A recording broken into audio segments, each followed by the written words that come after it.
New projects na naman guys. Naman. Ito po yung unit ni ma'am dito sa Bacoor. Sita Italia. Ayan. Tama ba ako? Malaki. Siguro nasa 100 square meter. Binigay na sa amin yung susi. Nag-down na rin si ma'am. So, etong bahay ni ma'am matagal na to nakatenga.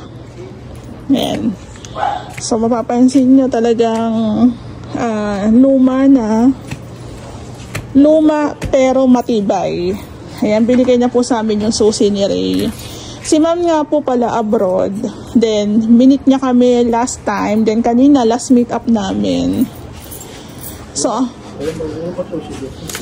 ang plano po dito is gawing paupahan.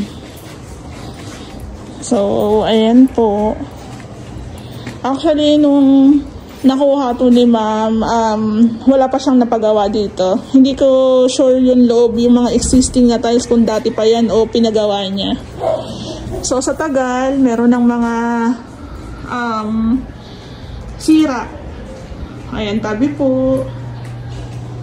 So, gusto ni ma'am, actually, before daw, merong gustong umuupa, kaso ayaw niyang paupahan. Pero ngayon, nag-decide siyang paupahan na. Pero kung dati niya pa naisip yun na paupahan, di sana kumita na to. Diba? Sayang. So, yung mga kisame, sira na. By the way, si ma'am po pala kasi is nanonood din po sa aming vlog. So, nakikita niya kung paano yung trabaho namin. So, kung ako uupa, maghahanap ng upahan, abangan nyo po ito. Papagandahin natin. Matibay po ito, hindi lang po talaga siya na may maintenance. 2-story po ito. Ayan no.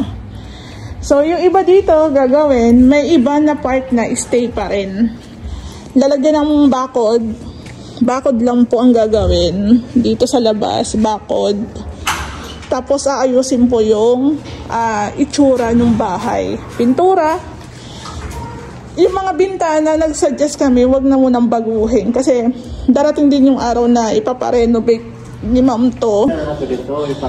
Oo. Pwede.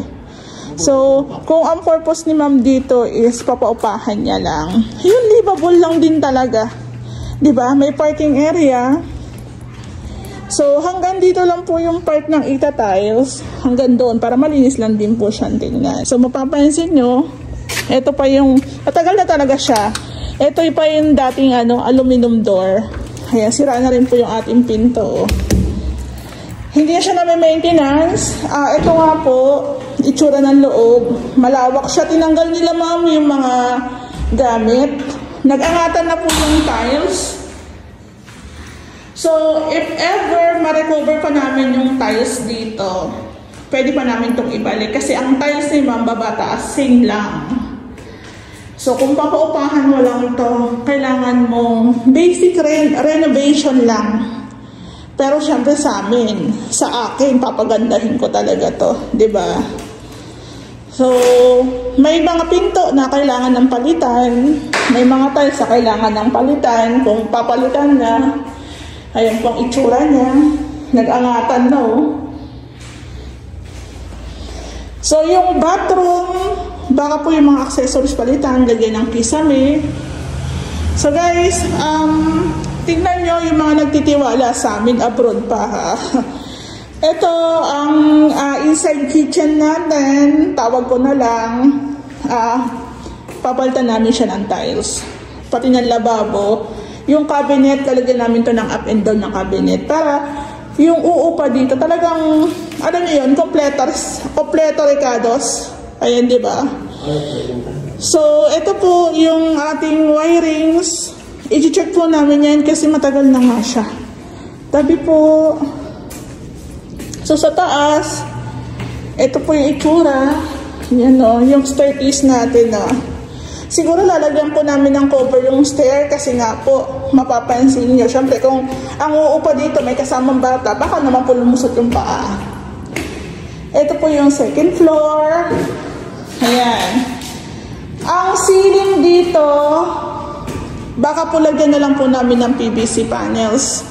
Kaso kung mapapansin nyo pa triangle, susundan na lang po namin yan. Kasi kung babaguhin pa namin, baka bumaba lalo ang ceiling. So as is na siya. So, check po namin.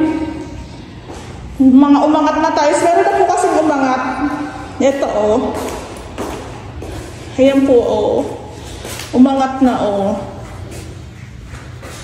So, sa tagal na rin po kasing walang nakatira, walang maintenance, hindi nalilinisan, possible po talaga siyang masira. So, may mga ilang pinto na pwede natin siyang i-retouch. Ayan o. So, mapapansin nyo yung ceiling natin, as is po yan.